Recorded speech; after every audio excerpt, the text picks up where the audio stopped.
Hello everyone, welcome to my channel. तो अभी हम बात करते हैं वोपिंग कफ यानी कि पर्टोसिस के बारे में। वही पर्टोसिस ये हमारी काली खांसी को बोला जाता है। इसमें डेफिनेशन बताई गई है, ये एक हाईली इन्फेक्शन डिजीज है हमारी, तो इस रेस्पिरेटरी ट्रैक की। ठीक है, तो इसमें जो कारण होता है, इसको जो कफ वगैरह जो खांसी वगैरह का कारण होता है, ये हमारा एक जीवाणु होता है, बोर्डरट्रेल्स पर्टोसिस बोला जाता है जिसको। इस जीवाणु की वजह से ये होती है, और ये जो बीमारी होती है इसकी विशेषता ये है कि सीवियर अटैक आता है इसमें। इरिटेटिंग कफ होता है, यानी कि बहुत ही परेशान करने वाली खांसी जो होती है वो आती है, और इसमें proximal producing of the typical whopping give the disease it's name. और इसमें जब जो खांसी आती है तो वो मतलब रेगुलर पैटर्न के अंदर आती है, तो इसीलिए इसका नाम जो है वो रखा गया वूप के साथ, यानी कि टिपिकल एक साउंड के साथ आती है, तो इसमें उसी के कारण इसका नाम रखा गया है। तो प्राइमरी डिजीज ये जो है सबसे पहले ये बच्चों में ही ज्यादा देखी जाती है, और ये जो बीमारी होती है ये हमारे पेंडेमिक है, यानी कि 3 से 4 साल में हमारे जो पैटर्न है इसका बीमारी के फैलने का जो दौरा है वो आता ही रहता है। तो पिंक ऑफ पर्टोसिस यानी कि काली खांसी, तो इसकी डेफिनेशन से सबसे पहले याद रखना है कि बासिलस हमारा बॉर्डेटेला जो हमारा जो जीवाणु यानी कि जो बैक्टीरिया होता है उसकी वजह से फैलती है। तो नेक्स्ट देखेंगे इसमें हम। तो नेक्स्ट हम इसमें देखेंगे एपिडेमियोलॉजिकल फैक्टर हमारे कौन कौन से हो जाते हैं। तो सबसे पहले होता है हमारा एजेंट। तो एजेंट में क्या हो जाता है, पॉजिटिव एजेंट कौन होगा, ब्रोडाटेला पर्टोसिस ही होगा इसका। सोर्स ऑफ इन्फेक्शन क्या होगा, नोज और थ्रोट से होने वाला जो सेक्रेशंस होता है, और ऐसा जो केस होता है, ऐसा जो पर्सन होता है, क्लाइंट होता है, उसकी वजह से फैलता है। पेरिस्टेट डज नॉट एग्जिस्ट, और ये उपस्थिति, इसकी जो उपस्थिति है वो नहीं होती है, कैरियर में उसकी उपस्थिति नहीं होती है। ठीक है, तो इनइफेक्टिव पीरियड्स हमारा कौन सा होगा, इनइफेक्टिव पीरियड्स में हाईली इन्फेक्शन से during later part of the activation period. तो भी जो हमारा एक्टिवेशन पीरियड होता है इन्फेक्शन के दौरान, तो उससे पहले टिपिकल जो कफ है वो अपेयर होगा, फिर उसके जो पीरियड्स होता है उसके बाद हमारा जो है टाइम जो है बढ़ता जाता है। तो जब पहले ये 1 हफ्ते में और फिर ये 3 हफ्ते जो है ये बढ़ता जाता है, तो इसकी स्टेज जो है बढ़ती जाती है। जब भी इन्फेक्शन हमारा स्टार्ट होता है एक्टिवेशन का, तो उससे 1 हफ्ता या 3 हफ्ते तक ये हमारा चलता है। और एज इसमें हो जाती है, प्राइमरी जो डिजीज है वो इन्फेंट में हो जाता है, टोल्डर बिलो ऑफ द जो 5 साल से कम के जो बच्चे होते हैं उनके अंदर ये पाई जाती है, और ये अफेक्टेड कर सकती है हर एज को। अगर उसने इम्यूनिटी बूस्ट या इम्यूनिटी इंजेक्शन या इस तरीके का कोई प्रतिरक्षा नहीं ली है तो उनको भी हो सकती है। नेक्स्ट इसमें आ जाती है हमारी इम्यूनिटी। तो वन अटैक ऑफ द जो पर्टिसिस का जो एक अटैक होता है ना हमारी बॉडी के अंदर, वो सॉलिड इम्यूनिटी देके जाता है हमें। ठीक है, बहुत ही सॉलिड प्रतिरक्षा हमारी देके जाता है, ठोस प्रतिरक्षा हम जिसको बोलते हैं। और देर आर नो, और ये ट्रांसफर नहीं होती, मैटरनल इम्यूनिटी की तरह ये ट्रांसफर नहीं होती है। ठीक है, तो ये मतलब कि ट्रांसफर यानी कि एक से दूसरे मैटरनल इम्यूनिटी का मतलब हो जाता है माँ से बच्चे के अंदर अगर ये इम्यूनिटी यानी कि प्रतिरक्षा आ जाए, ऐसे ये ट्रांसफर नहीं होती है। मोड ऑफ ट्रांसमिशन में इसमें क्या आ जाएगा, separate directly of the droplet infection. तो ये हमारी क्या होती है, ट्रांसमिट कैसे होती है, ये स्प्रेड होती है डायरेक्टली एक दूसरे के आमने सामने होने से फैलती है, ड्रॉपलेट इन्फेक्शन से फैलती है। इनडायरेक्टली आर्टिकल से, या कोई सॉलिड चीज है या आर्टिकल्स कोई वस्तु एक दूसरे ने छू ली है, डिस्चार्ज उस पर लगा हुआ है, इन्फेक्टेड केस है, उसकी वजह से फैल सकती है। एक्टिवेशन पीरियड में 7 से 14 दिन जो है वो इसके होते हैं, बीमारी के टाइम होता है, टाइम पीरियड होता है इतना, कितने दिन तक बीमारी रहती ही रहती है। नेक्स्ट देखेंगे इसके अंदर। इसके अंदर आ जाते हैं हमारे क्लिनिकल फीचर्स। तो क्लिनिकल फीचर्स के अंदर हमारे आ जाते हैं 3 स्टेज होती है इसमें जो डिस्क्राइब की जाती है क्लिनिकल कोर्स के अंदर, इस बीमारी के अंदर।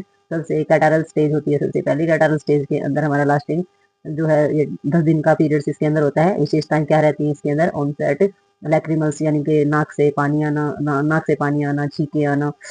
ठीक है, और कोरिजा वगैरह यानी कि कोल्ड खांसी वगैरह होना, भूख ना लगना, और अस्वस्थ महसूस करना, हाइकिंग दर्द वगैरह होना, रात को बहुत ज्यादा मात्रा में खांसी आना, और दिन में भी ऐसी ही कंडीशन बने रहना। तो ये जो होती है ये हमारी कैटरल स्टेज के अंदर होता है। ठीक है, तो दूसरी हमारी क्या हो जाती है स्टेज इसके अंदर, प्रॉक्सिमल स्टेज इसके अंदर आती है। तो इस स्टेज के अंदर 2 से 4 हफ्ते हमारे लग जाते हैं। तो इसकी विशेषताएं क्या होती है, इसमें बहुत ही तेजी से जो है ये कफ जो खांसी जो होती है बहुत ही गहरी खांसी इसके अंदर हो जाती है। और हाई पिच खांसी क्या होती है जिसमें अंदर ज्यादा चुभन होती है, तो वो हमारी मुंह होनी स्टार्ट हो जाती है इसमें, और साथ में वोमिटिंग भी आ सकती है। ठीक है। तो इसके अंदर जो यंग इन्फेंट होते हैं हमारे, उनके अंदर साइनोसिस और अपोनिया जैसी समस्याएं भी देखी जाती है, यानी कि नाक के द्वारा या फिर सांस लेने में कमी होना या सांस कम आना, इस तरीके की समस्या, यानी कि बच्चा को खांसी इस तरीके से आएगी कि बच्चा सांस भी नहीं ले पाएगा। तो इस तरीके की कंडीशन जो है इन्फेंट यानी कि बच्चे के अंदर ये हो सकती है। और एडल्ट के अंदर एडल्ट सन या फिर हमारे अनकैरेक्टरिस्टिक जो होते हैं, इन सभी के अंदर जो ये पासेंस होती है, खांसी हमारी हो जाती है। जवान इंसानों के अंदर भी हमारी ये खांसी हो जाती है। तो इसमें manifestation of the disease and, तो मतलब कि ये है कि भी बच्चों के अंदर तो देखी ही जाती है, बच्चों के अंदर ज्यादा ये नुकसान पहुंचा सकती है, लेकिन जो जवान बच्चे होते हैं उनके अंदर भी इस तरीके की खांसी ये प्रॉब्लम जो है वो देखी जा सकती है। और कॉन्वलसेंट स्टेज जो हमारी होती है, इनके ठीक होने की जो अवस्था होती है लास्टिंग, उसमें होती है 1 से 2 हफ्ते जो होते हैं वो ये लेती है, और उसके अंदर ये ठीक होती चली जाती है। और इलनेस जो है वो जनरली सामान्य तौर पर 6 से 8 हफ्ते ले लेती है पूर्ण रूप से ठीक होने में। तो ये इसके क्लिनिकल फीचर के अंदर 3 स्टेज दी गई है, कैटारले है, और प्रॉक्सिमल्स है, और ये हमारी कॉन्वोलेंट स्टेज है। तो 3 स्टेज है, तीनों स्टेज हमारी इसके अंदर है। और कंट्रोल ऑफ वूपिंग कफ, अब वो आप इससे जो ये खांसी होती है इसको कंट्रोल कैसे करेंगे, तो केस ऑफ कंस्टेंट के अंदर क्या देखेंगे, अर्ली डायग्नोज कराएंगे, वही सबसे पहले इसका डायग्नोज कराएंगे। और आइसोलेशन, अकेलापन रखेंगे, किसी के पास नहीं बैठेंगे जब तक आपको खांसी है या इस तरीके की बीमारी है, इसका अच्छे से ट्रीटमेंट कराएंगे। और डिसइंफेक्शन करेंगे उन सारी चीज़ों को जिनके आसपास या बर्तन है आपके, या जो चीज़ आप मुंह में डाल रहे हैं या आप आसपास में चीज़ों को यूज़ कर रहे हैं, तो इस तरीके से आप इसको कंट्रोल कर सकते हैं। नेक्स्ट आगे भी देखेंगे इसके अंदर हम। तो वही इसमें जो हमारे जर्नल, जो हमारे प्रिंसिपल्स होते हैं यानी कि सामान्य सिद्धांत होते हैं इसको कंट्रोल करने के, तो जो डिस्चार्ज है हमारे नोज का और थ्रोट का, तो उसको कंट्रोल किया जाता है। अर्ली डायग्नोसिस, सबसे पहले इसका डायग्नोज कराया जाता है, possible only by the bacteriology, examination कराना चाहिए इसका। और इसमें जो एग्जामिनेशन होता है नोज थ्रोट का जो सेक्रेशन होता है उसका एग्जामिनेशन कराया जाता है, और उससे पता चलता है कि भी प्रॉब्लम जो है वो किस तरीके की है और क्या समस्या है, और इसे रोकथाम लगाई जा सके, इसका ट्रीटमेंट जो है वो हो सके। और इन्फेंट और जो यंग चिल्ड्रन होते हैं should be kept away from face, और जो इन्फेंट होते हैं यानी कि बहुत ही जो छोटे बच्चे होते हैं, तो उसके अंदर जो केस होते हैं उनके भी जल्दी से सारे के सारे डायग्नोज कराने चाहिए। Have been the contact of the whooping cough and given prophylactic antibiotic, तो उसमें इस वूपिंग कफ जैसी प्रॉब्लम्स को कम करने के लिए प्रोफाइलेटिक एंटीबायोटिक दिए जाते हैं, जैसे कि अर्थ्रोमाइसिन है या फिर एम्पेसिलिन है। तो इस तरीके की जो डोज है वो दिए जाते हैं इस बीमारी को कम करने के लिए।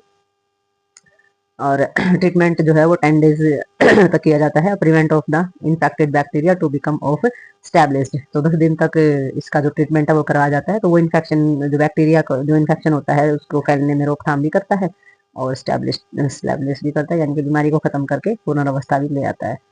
नेक्स्ट इसमें किस चीज़ की ज़रूरत होती है अगर हम कंट्रोल करते हैं इस बीमारी को, तो एक्टिव इम्यूनाइजेशन बहुत ज़्यादा ज़रूरी होता है भाई, क्योंकि जब तक इम्यूनाइजेशन प्रोसेस अगर नहीं होता है तो उसमें समस्या उत्पन्न होती रहती है, बार बार वो चीज़ होगी। तो एक्टिव इम्यूनाइजेशन के अंदर it is now common place of the administration pertussis vaccine, combination of the diphtheria, hepatitis B, hemophilus, influenza type B and the tetanus toxoid and the pentavalent vaccine। तो इसमें बताया गया है कि भी जो एक्टिव इम्यूनाइजेशन है उसके अंदर कॉमन प्लेस जो हमारा एडमिनिस्ट्रेट किया जाता है पर्टोसिस, जो हमारा वैक्सीन होता है वो कंबाइन लगाया जाता है, अकेला इसका इंजेक्शन नहीं होता है। तो कंबाइन में हमारी जो डिप्थीरिया, हेपेटाइटिस बी है या हेमोफेलिसिस इन्फ्लुएंजा, यानी कि 5 बीमारियों के लिए टेटनस टॉक्साइड है, पेंटावेलेंट वैक्सीन जो है वो इन 5 बीमारियों के लिए यूज किया जाता है और बच्चे को इस बीमारी से बचाया जाता है। और the child should be immunised according to the national immunisation schedule, और बच्चे को जो ये इम्यूनाइजेशन यानी कि जो टीकाकरण किया जाता है वो हमारा नेशनल टीकाकरण जो शेड्यूल होता है उसके अकॉर्डिंग ही इसको दिया जाता है, कौन से महीने में कितना डोज कब किस डेट को कैसे दिया जाना है बेबी को, तो ये हमारा शेड्यूल के अकॉर्डिंग ही दिया जाता है। ठीक है, तो प्रीवियस वीडियो के अंदर हम ये शेड्यूल देख भी चुके हैं, जो हमारा शेड्यूल जो दिया गया है इसके अंदर, तो पेज नंबर 181 पे है शायद, वो आप देख सकते हैं उस पे। तो पर्टोसिस में भी the sometimes occur in the vaccinated children, तो पर्टोसिस कई बार वैक्सीनेट होने पर भी हो सकती है भाई बच्चों के अंदर, यानी कि बच्चों को वैक्सीनेशन कराया गया लेकिन उसके बाद भी जो है वो पिंक कफ जैसी प्रॉब्लम आ सकती है। रीजन क्या हो सकता है उसमें, एट्रीब्यूटेड कौन सी चीजें हो सकती है इसमें, पॉसिबल हो सकता है कि वैक्सीनेशन जो डोज है उसके अंदर सीरो टाइप जो चीजें हैं यानी कि जो सीरम वगैरह वो अच्छे से नहीं था, वो रिस्पॉन्सिबल हो सकता है इस चीज के लिए, बीमारी के लिए कम्युनिटी के अंदर। और लो पोटेंशियली हो सकता है वैक्सीनेशन, यानी कि जो वैक्सीन है उसके अंदर पोटेंशियल नहीं है, प्रतिरक्षा क्षमता नहीं रही है, हो सकता है कोल्ड चेन वगैरह या किसी भी चीज से उसको स्टोरेज जो की गई है वो क्षमता इसके अंदर ना बची हो, ये भी एक रीजन हो सकता है।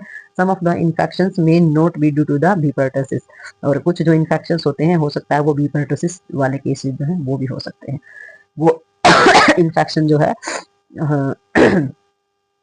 मतलब कुछ जो है वो इन्फेक्शन में not be due to B pertussis, तो बी पर्टोसिस नहीं हो, कुछ इन्फेक्शन ऐसे भी हो जो बी पर्टोसिस नहीं होते हैं, वो दूसरी तरीके के इन्फेक्शन हो सकते हैं वो।